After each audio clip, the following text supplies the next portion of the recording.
Hello, नमस्ते, नमस्कार, सलाम, सत श्री अकाल, आदाब। उम्मीद करते हैं कि आप सब अच्छे होंगे और तैयारी में मस्त मग्न होंगे। अगर मैं आपको ये कहूं कि आपके शरीर में एक सीक्रेट फैक्ट्री है जो आपके शरीर की लंबाई, ऊंचाई, मतलब कि लंबाई को, वजन को, नींद को, गुस्सा को और प्यार को, सारी चीजों को कंट्रोल करती है, तो क्या आप इस चीजों को मानेंगे? ये फैक्ट्री कोई और नहीं, कुछ और नहीं, ये आपकी ग्लैंड्स मतलब की ग्रंथियां हैं। इन्हीं ग्लैंड्स की वजह से कोई बच्चा लंबा होता है, तो कोई तेज दिमाग वाला बन जाता है, तो कोई हर समय गुस्सा में रहता है। अब अगर आप सोचो कि ये ग्लैंड ठीक से काम नहीं करे तो क्या होगा? नींद उड़ जाएगी, शरीर का बैलेंस बिगड़ जाएगा और जिंदगी बन जाएगी टेंशन का घर। तो चलो आज खोलते हैं इस बॉडी के सबसे सीक्रेट पावर हाउस का राज और देखेंगे इस वीडियो में आखिर ये हमारे शरीर में क्या क्या बदलाव लाती। तो चलिए शुरू करते हैं बिल्कुल शुरुआत से। हम लोग आज के इस वीडियो में टॉपिक लेकर के आए हैं ग्लैंड्स को, मतलब कि ग्रंथियों के बारे में, है ना, इसके बारे में, ग्रंथियों के बारे में। और हम लोग इस ग्लैंड्स वाले टॉपिक में देखेंगे दो टाइप के, क्योंकि ग्लैंड्स जो है दो टाइप के देखने को मिलेंगे आपको। एक एंडोक्राइन ग्लैंड और दूसरा क्या होगा? एक्सोक्राइन ग्लैंड, है ना। एक एंडोक्राइन ग्लैंड और एक एक्सोक्राइन ग्लैंड। हम इन दोनों ही ग्लैंड को बिल्कुल डिटेल में देखेंगे और इस पे चर्चा करेंगे, ठीक है। देखिए, ग्लैंड्स जब होगा, ग्लैंड के बारे में जब बात स्टार्ट होगी तो ग्लैंड्स क्या है आपका? ग्लैंड्स है यहाँ पे, इसी को हम लोग क्या कहते हैं? ग्रंथि, है ना। इसी को क्या कहते हैं हम लोग? ग्रंथि, ठीक है बुआ, ठीक है। तो दो टाइप के ग्लैंड है, ग्रंथि है, एक एक्सोक्राइन ग्लैंड और दूसरा है एंडोक्राइन ग्लैंड। इन दोनों को अगर आप देखें तो एक्सोक्राइन ग्लैंड क्लियर है, एक्सो मतलब कि बाहर की तरफ, और इसमें कहा गया ये डक्ट वाली ग्लैंड है ना। ये कौन से है? डक्ट वाली ग्लैंड है। डक्ट में ये चलती है, डक्ट में ये बहेगी, है ना। इसके साथ ब्लड वगैरह नहीं होता है। इसमें जो है आप देखिए एक्सोक्राइन ग्लैंड में मेमोरी ग्लैंड है, सेबेसियस ग्लैंड है, लैक्रिमल ग्लैंड है, स्वेट ग्लैंड है, सलाइवरी ग्लैंड है ना। क्या है? सलाइवरी ग्लैंड है, ठीक है। ये सब क्या है आपका? एक्सोक्राइन ग्लैंड है। मेमोरी ग्लैंड आपको पता है कि जो मिल्क का प्रोडक्शन जो होता है ना, वो कहाँ है? मेमोरी ग्लैंड से होगा। सेबेसियस ग्लैंड आपको पता है, स्वेट या ऑयली चीज, जो ऑयली जो हमारा स्किन हो जाता है। लैक्रिमल ग्लैंड के बारे में आपको पता है, ये क्या है आपका? आंसू है ना। आंसू जब भी निकलता है लैक्रिमल ग्लैंड की वजह से होता है। स्वेट के बारे में आपको पहले से पता है, वही सेबेसियस स्वेट, है ना। सलाइवरी ग्लैंड के बारे में आप बहुत अच्छे से पहले से जान रहे हैं, ये क्या है? सलाइवा है, ठीक है, जो हमारे आपके माउथ में थूक का निर्माण करता है, ठीक है। यहाँ तक ये तो हो गया एक्सोक्राइन ग्लैंड। इंडोक्राइन ग्लैंड के बारे में आप जान रहे हैं कि इसमें क्या है? हाइपोथैलेमस आता है, पिट्यूटरी ग्लैंड आता है, पीनियल बॉडी आता है, थायराइड आता है, पैराथायराइड आता है, और भी बहुत सारे, थाइमस वगैरह भी इसी के अंदर में आता है, ठीक है। अगर हम इसके लोकेशन की बात करते हैं तो ये तीनों ग्लैंड जो है वो हमारे क्या है? ब्रेन में पाया जाता है। कहाँ पाया जाएगा बच्चा? ब्रेन में पाया जाएगा। और ये जो दोनों ग्लैंड है वो कहाँ पाया जाएगा? हमारे नेक रीजन में, मतलब कि गर्दन वाले, गले वाले हिस्से में पाया जाएगा, यहाँ इस वाले हिस्से में, ठीक है। यहाँ तक उम्मीद करते हैं कि यहाँ तक आपको समझ में आ गया होगा, ठीक है। तो चलिए इसको इरेज कर, चलिए अब देखिए, ये जो एंडोक्राइन ग्लैंड की बात आएगी जब कभी भी, तो ये भी आपको ध्यान रखना है कि जो एंडोक्राइन ग्लैंड की जब कभी बात आएगी तो आपको ध्यान ये रखना है कि ये डायरेक्ट हमारे शरीर में ब्लड जो है, उस ब्लड के अंदर में क्या करती है? अपने हार्मोन को भेज देती है। कहाँ पे?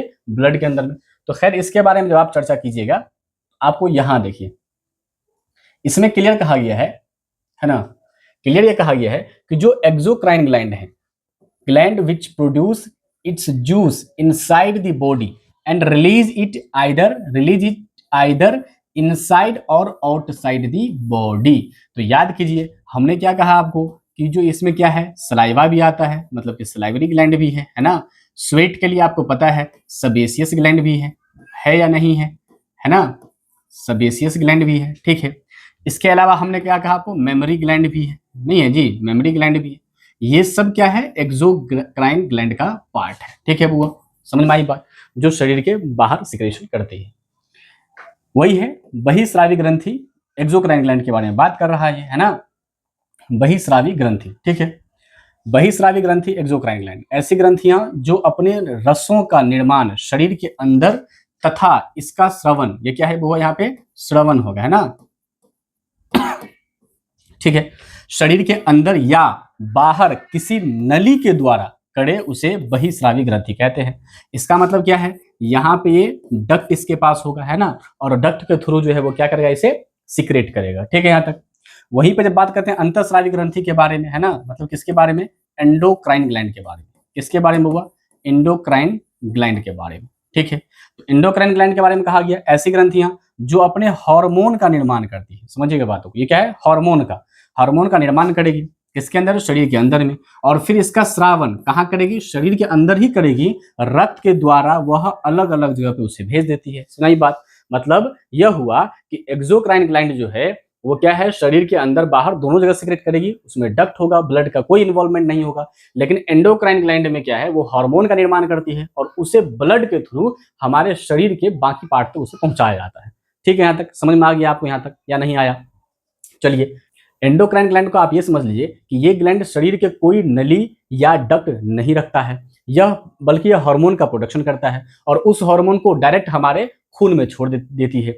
यही हार्मोन है जो हमारे शरीर के ग्रोथ, मेटाबॉलिज्म, मूड और एनर्जी सारे चीजों को कंट्रोल करती है। यानी हम ये कह सकते हैं कि एंडोक्राइन ग्लैंड जो है वो हमारे बॉडी का वाईफाई कनेक्शन है, जो बिना तार के सब कुछ कनेक्ट कर देती है एक दूसरे से। और एग्जाम में हमेशा पूछा आता है इससे रिलेटेड क्वेश्चन कि वह कौन सी ग्लैंड है जिसे हम लोग मास्टर ग्लैंड कहते हैं। इसका आंसर आपको पहले से पता होना चाहिए कि पिट्यूटरी ग्लैंड होता है। एंडोक्राइन ग्लैंड को अगर आप समझ गए हैं तो अब एक्सोक्राइन ग्लैंड को भी समझ लीजिए। यह ग्लैंड डक्ट वाली ग्लैंड होती है, यानी अपने प्रोडक्ट को सीधा टारगेट ऑर्गन तक पहुंचाती है। एग्जाम्पल के तौर पर अगर पसीना बह रहा है तो वो कौन रिस्पॉन्सिबल है, स्वेट ग्लैंड रिस्पॉन्सिबल है। ऑयली स्किन अगर हो गया है तो सेबेसियस ग्लैंड रिस्पॉन्सिबल है। उसी तरीका से आपके और हमारे माउथ में लार बन रहा है, सलाइवा बन रहा है, तो कौन रिस्पॉन्सिबल है, सलाइवरी ग्लैंड रिस्पॉन्सिबल है। आप इसका काम जो है, जो एक्सोक्राइन ग्लैंड है, इसका काम होता है डाइजेशन को परफॉर्म करना, लुब्रिकेशन को परफॉर्म करना और साथ ही साथ हमारे और आपके बॉडी के टेम्परेचर को भी मेंटेन करना।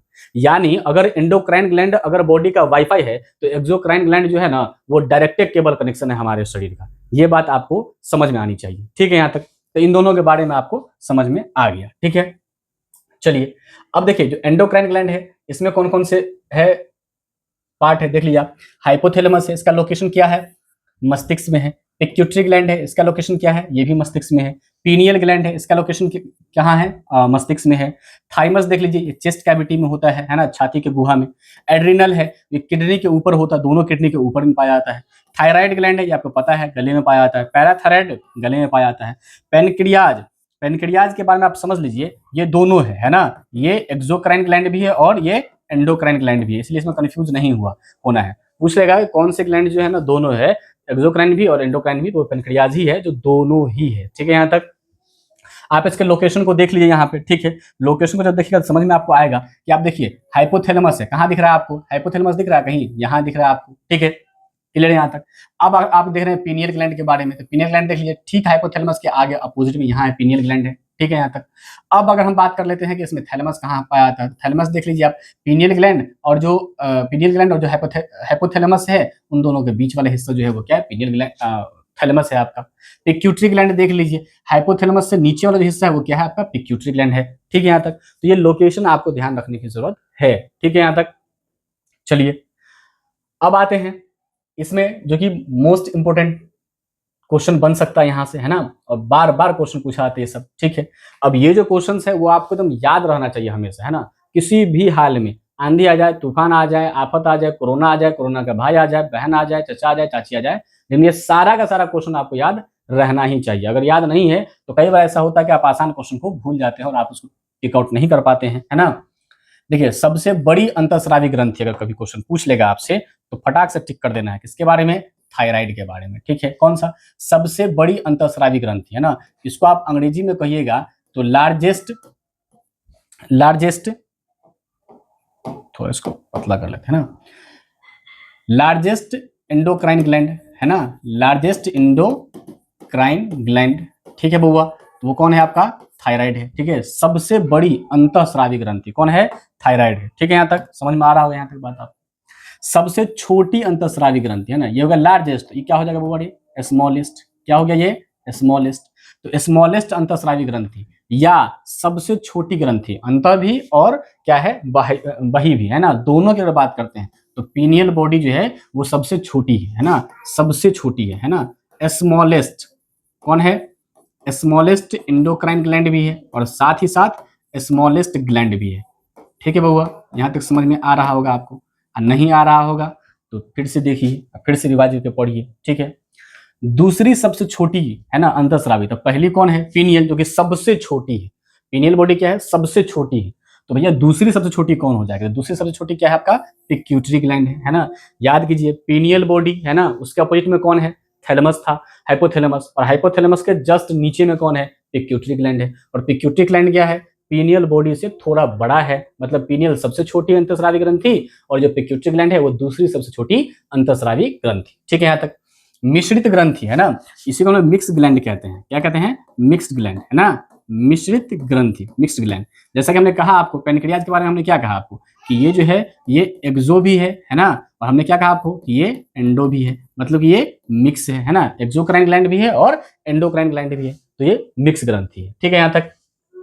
मास्टर ग्रंथि क्या है, तो मास्टर ग्रंथि कौन है, पिट्यूटरी ग्लैंड है। कौन है, पिट्यूटरी ग्लैंड है। मास्टर ग्लैंड अगर आपसे पूछ लेता है तो कौन है ये, पिट्यूटरी ग्लैंड है, अच्छे से याद रख लीजिए। ऐसे में कह देगा सुपर मास्टर, मास्टर तो ये है और उसमें भी सुपर मास्टर अगर कह दे तो वो कौन हो जाएगा, हाइपोथैलेमस। हाइपोथैलेमस इसलिए सुपर मास्टर कहलाता है क्योंकि जब हाइपोथैलेमस एक्टिव होता है ना तो आपको सही गलत या फिर आगे पीछे कुछ नहीं दिखता है, बस आपको बस वही चीज दिखता है जो आप बोल रहे हैं किसी के सामने, किसी से अगर आप बात कर रहे हैं, झगड़ा कर रहे हैं, कहीं आप गुस्सा हो रहे हैं, तो उस दौरान आप समझ लीजिए कि वहां पे हाइपोथैलेमस एक्टिव है। जब अगर आप अपने आप को सुपीरियर दिखाने की कोशिश कर रहे हैं तो वहां पे हाइपोथैलेमस एक्टिव हो जाता है। ठीक है यहाँ तक समझ में आ रहा है यहाँ तक।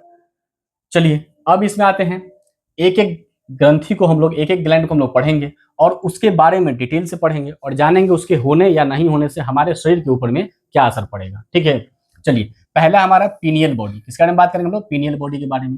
देखिए पीनियल बॉडी को हम लोग तीसरी आंख भी कहते हैं, थर्ड आई, और इसी को हम लोग जैविक घड़ी मतलब कि बायोलॉजिकल क्लॉक भी कहते हैं। ठीक है, इसी को हम लोग क्या कहते हैं, बायोलॉजिकल क्लॉक कहते हैं। हमारे शरीर में किसी चीजों की आदत अगर लगनी है या नहीं लगनी है, ये सारे चीजों को डिसाइड कौन कर रहा है, पीनियल बॉडी ही डिसाइड कर रहा है। इसीलिए आप याद रख लीजिएगा कि अगर हमें किसी चीज की आदत लगाने की जरूरत है ना, मान लीजिए किसी चीज की अगर हमें हैबिट चाहिए, आदत चाहिए, तो किसी भी चीज की आदत लगने में जो समय लगता है वह 21 दिन का लगता है ना। आदत लगने में जो समय लगता है, क्या लगता है, जो समय लगता है वो कितने दिनों का लगता है, 21 दिन में लगेगा, है ना। किसी भी चीज की आदत अगर आपको लगानी है 21 दिन में, मतलब अगर सुबह 5 बजे अगर आपको उठना है तो हर रोज 21 दिन तक आपको 5 बजे अलार्म के हेल्प से उठना ही पड़ेगा। और कुछ टाइम के बाद जब आप ऐसे इम्प्रोवाइज अपने आप को करेंगे तो 21 दिन 22 दिन के बाद आप बिना अलार्म के भी उस टाइम में आपकी नींद खुल जाएगी। इसका मतलब कि आपका बायोलॉजिकल क्लॉक अब सेट हो चुका है, अब उसमें कोई छेड़छाड़ करने की जरूरत नहीं है ना। अगर आप पीवाईक्यू लेकर के बैठते हैं, अगर आप डेली पीवाईक्यू लेकर के बैठते हैं, 21 दिन तक अगर आप पीवाईक्यू लेकर के बैठ रहे हैं तो ये बात आप समझ लीजिए वो उसकी आपकी हैबिट का एक मतलब कि डेली लाइफ का एक पार्ट हो जाएगा, सुनना ही बात।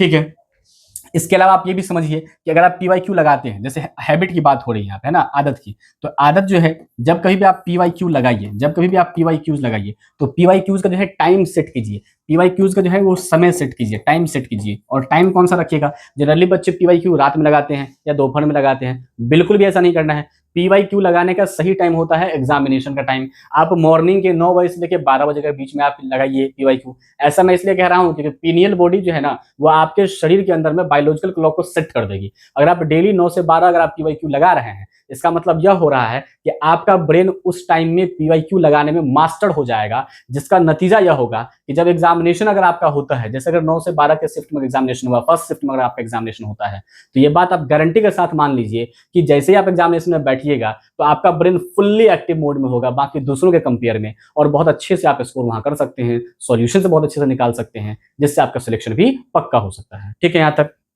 तो पीवाईक्यू लगाने का समय क्या है, 2 ही समय लीजिए आप, या तो फर्स्ट शिफ्ट वाला एग्जाम में कोई एक शिफ्ट लीजिए, जनरली फर्स्ट शिफ्ट है ना, और या तो आप सेकंड शिफ्ट में, है ना, वही टाइम आप रखिए। मैं खुद इसी चीज को फॉलो करता था। ठीक है यहाँ तक समझ में आ रही होगी आपको। चलिए, पीनियल बॉडी हमने क्या कहा, ये बायोलॉजिकल क्लॉक है। तो पीनियल बॉडी हमारे शरीर में 2 हार्मोन का निर्माण करती है। पीनियल बॉडी हमारे शरीर में 2 हार्मोन का निर्माण करती है ना। कौन कौन सा हार्मोन, पहला है मेलाटोनिन हार्मोन, जो टोटल हार्मोन कितना है 98% है। पीनियल बॉडी जो 2 हार्मोन का निर्माण करती है उस दोनों हार्मोन में 98% कौन रहता है, मेलाटोनिन होता है, और 2% कौन है, सेरोटोनिन होता है। 2% कौन, सेरोटोनिन। देखिए मेलाटोनिन जो है ना उसे हम लोग जैविक धुन को नियंत्रित करता है ना। जैविक धुन वही बात हो गया, ये हमारे बायोलॉजिकल क्लॉक को जो है वो एडजस्ट करता है ना। ये हमारे लिए क्या है, बायोलॉजिकल क्लॉक है। ठीक है, इसी के कारण हमें आदतें लगती है, जो हमने अभी आपको कहा है। अगर आपको आदत किसी चीज के लगाना है तो 21 दिन तक उसका प्रैक्टिस करना पड़ेगा। ठीक है, समझ में आ रहा होगा। नींद को भी नियंत्रित यही करती है ना। अब ऑफ कोर्स अगर आपको सुबह 5 बजे सोकर उठने की आदत हो जाएगी, इसका मतलब क्या है, अगर आप 2 बजे भी सोइएगा तो 5 बजे जरूर उठ जाइएगा। क्यों? क्योंकि वो आपका आदत बना दिया, हैबिट बन गया वो चीज़ आपको, तो नींद पे भी उसका कंट्रोल आ जाएगा, है ना। लेकिन अगर आपका 10 बजे सोकर के उठने की आदत है, तो भले ही आप रात में 10 बजे सो जाइएगा, शाम में 7 बजे सो जाइएगा, लेकिन उठिएगा 10 बजे बिस्तर छोड़िएगा। क्यों? क्योंकि आपको हैबिट वो चीज़ है 10 बजे बिस्तर छोड़ने का। ठीक है यहाँ तक। इसी का दूसरा नाम, मेलाटोनिन का ही दूसरा नाम हम लोग क्या है, हार्मोन ऑफ डार्कनेस कहते हैं। क्या कहते हैं इसको हम लोग? हार्मोन ऑफ डार्कनेस कहते हैं। ठीक है यहाँ तक। सेरोटोनिन के बारे में समझ लीजिए, ये टोटल हार्मोन जो पीनियल बॉडी जो टोटल हार्मोन निकालती है उसका 2% होता है, और इसी को हम लोग फील गुड हार्मोन कहते हैं। भाई साहब, ये सेरोटोनिन जो है ना, ये है 2%, लेकिन यही सेरोटोनिन हमारे और आपके लाइफ में तबाही मचाए हुआ है। अब कहिएगा क्यों तबाही मचाए हुआ है? क्योंकि ये फील गुड हार्मोन है। कोई भी ऐसी चीजें जो आपको देखकर अगर अच्छी लगने लगती है, इसका मतलब समझ जाइए कि वो वहां पे क्या सीक्रेट हो रहा है आपका, सेरोटोनिन सीक्रेट हो रहा है। ठीक है आप तक? ठीक है, क्या सीक्रेट हो रहा है आपका? सेरोटोनिन सीक्रेट हो रहा है। ठीक है, कोई भी चीजें, अगर आप कभी मार्केट में जा रहे हैं, घूम रहे हैं, कोई बच्चा खेल रहा है, आपको बच्चा बहुत अच्छा लग गया है, भले ही वो बच्चा अपने घर में सबसे बिगड़ा हुआ है, लेकिन वो बच्चा आपको वहां अच्छा लग रहा है। क्योंकि उसे देख करके आपके बॉडी में, आपके शरीर में सेरोटोनिन जो है वो सीक्रेट होना शुरू हो चुका है। फील गुड हार्मोन है, बड़ा आनंद आता है आपको, है ना। और भी चीजों का आनंद आता है, तो खैर उस पर हम लोग बाद में चर्चा करेंगे। चर्चा करने की चीज है भी नहीं, एग्जाम का टाइम है। ठीक है बउआ, चलिए नेक्स्ट आते हैं। देखिए पीनियल बॉडी जो है, इसके अंदर में क्या है, जो हमने हार्मोन कहा किसके बारे में, मेलाटोनिन के बारे में। किसके बारे में हमने कहा? मेलाटोनिन के बारे में। ठीक है बउआ। और अगर मेलाटोनिन ये अगर हाइपो सिक्रेशन हो, हाइपर मतलब होता है कम, है ना, हाइपर मतलब होता है कम। ठीक है, हाइपर का मतलब क्या होगा? कम। ठीक है, तो अगर ये कम सिक्रेशन हो, क्या हो? कम सिक्रेशन हो, कम बने, है ना। और हाइपर का मतलब हो गया ज्यादा, है ना। क्या हो गया बउआ रे? ज्यादा। ठीक है बउआ। तो हाइपोसिक्रेशन मतलब कम, अगर ये कम होगा तो मेलाटोनिन अगर कम हो जाएगा तो आपको पता है ये हमें क्या है, आदत को कंट्रोल करती है, आदत लगाती है, नींद को कंट्रोल करती है। तो इससे क्या हो जाएगा बोले, कम नींद कम आएगी, और नींद जैसे ही कम आएगी तो आपको इंसोम्निया हो जाएगा, मतलब ये अनिंद्रा हो जाएगा, यहाँ अ छुटा हुआ है ना, अनिंद्रा की बीमारी हो जाएगी। तो ले भाई साहब, अगर तुम्हें इस मेलाटोनिन की अगर कमी हो गई, क्या हो गई बउआ रे, क्या हो गई? कमी हो गई इसकी, है ना। तो कमी हो जाएगी तो कौन सी बीमारी हो जाएगी? इंसोम्निया, है ना, इंसोम्निया। इसी को हम लोग क्या कहते हैं? अनिंद्रा। क्या कहते हैं बउआ रे? अनिंद्रा की बीमारी। समझ में आई बात? ये एक तरह का बीमारी है। ठीक है, नींद नहीं आएगा। और यही मेलाटोनिन अगर ज्यादा हो जाएगा तो हमें और आपको क्या हो जाएगा बउआ? इरिटेशन होना शुरू हो जाएगा, एबनॉर्मल बॉडी क्लॉक हो जाएगा, क्योंकि हमने कहा ये बायोलॉजिकल क्लॉक है। ठीक है यहाँ तक। उम्मीद करते हैं कि आपको पीनियल बॉडी के बारे में सारा इंफॉर्मेशन जो है मिल चुका होगा, सारे डॉट क्लियर हो चुके होंगे, है ना। चलिए, अब क्योंकि अगर आपको इतना चीज हो चुका है क्लियर, तो अब मैं बता दूं आपको, ये जो वीडियो आप देख रहे हैं इसके जस्ट बाद आपको एक और वीडियो मिलने वाला है। ये जो वीडियो है ये कंप्लीट वीडियो होने वाला है ग्लैंड के ऊपर में। किसके ऊपर में बोले? ग्लैंड्स के ऊपर में। और ग्लैंड से बोले तो ग्रंथि के ऊपर में। ठीक है, और क्योंकि मैं जो आपको पढ़ा रहा हूँ वो हिंदी इंग्लिश दोनों पढ़ा रहा हूँ, तो अब मैं जितना भी ग्लैंड मैंने बताया है सारे ग्लैंड के बारे में वीडियो डिटेल में लेकर के आऊंगा। नेक्स्ट जो वीडियो आपका आने वाला है वो आ रहा है आपका, सॉरी, वो जो आपका आ रहा है वो आ रहा है आपका थायराइड के बारे में। किसके बारे में हुआ? थायराइड के बारे में, पैराथायराइड के बारे में। ठीक है, ठीक है, समझे कि नहीं समझे? इसके डिटेल को देखेंगे, इसके कमी, अगर ये कमी हो जाए तो क्या प्रॉब्लम होने वाला है, ज्यादा हो जाए तो क्या प्रॉब्लम होने वाला है, इन सारी चीजों को हम लोग डिटेल में देखेंगे। अगर आपको ये वीडियो बहुत ही ज्यादा इंफॉर्मेटिव लग रही है, अगर आपको लग रहा है कि इस वीडियो से आपने कुछ भी सीखा है, तो आप हमारे चैनल को सब्सक्राइब कीजिए, दोस्तों में शेयर कीजिए। ये जो टॉपिक है ग्लैंड्स का टॉपिक, ये बहुत इंपॉर्टेंट होने वाला है, इससे बहुत सारे क्वेश्चन पूछे जाते हैं, आपकी वाई को उल्टा करके देख जरूर लीजिएगा, है ना। अगर आपको कोई इन्फॉर्मेशन चाहिए या इसके अलावा किसी और टॉपिक पे वीडियो चाहिए तो आप कमेंट बॉक्स बिल्कुल खुला हुआ, आप वहाँ पे अपने जो सोच है, अपनी राय है, वहाँ बिल्कुल शेयर कीजिए। मिलेंगे हम लोग नेक्स्ट वीडियो में, तब तक के लिए धन्यवाद।